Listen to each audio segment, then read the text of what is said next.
এইখন আঁতৰাই পেলাই অসমীয়াত লিখা বেনাৰ তাত লগাই দিয়ক দেই।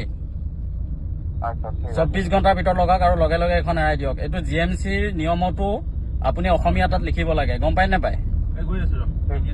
গতিকে এইখন এৰুৱাই পেলাই আপুনি কিবা কৰি দিয়ক। আমাৰ ল'ৰাবিলাক গ'লে আকৌ বেয়া হয় কথাটো, সেইকাৰণে অভাৰ দা কল মই কৰি দিছো। আপোনাৰ নামটো কি? বিকাশ। বিকাশ টাইটেল কি লিখে? বিকাশ চাহ। ঠিক আছে, চাহ এটা কাম কৰক হা, সেইটো কামটো কৰি দিয়ক হা। আপুনি বেনাৰটো এৰুৱাই থৈ, যদি আপোনাৰ বেনাৰটো লগে লগে নহয় আপুনি বেনাৰটো এৰুৱাই দিয়ক আৰু একদম পুৰা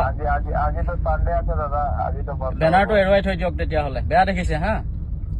আমাৰ অফিচ আপোনাৰ অপজিটে আছে, কাৰোবাক সুধি ল'ব। আপুনি য'ত চাহ তাহ খায় ন, ওচৰে পাজৰে দোকান, তাতে সুধিব যে বীৰ লাচিত সেনাৰ পৰা কল আহিছিলে, বেনাৰটো নমাব দিছে, কোন হয় বীৰ লাচিত সেনা বুলি সুধিলে কৈ দিব তেওঁলোকে দেই। ঠিক আছে, ঠিক আছে, হ'ব। অসমীয়া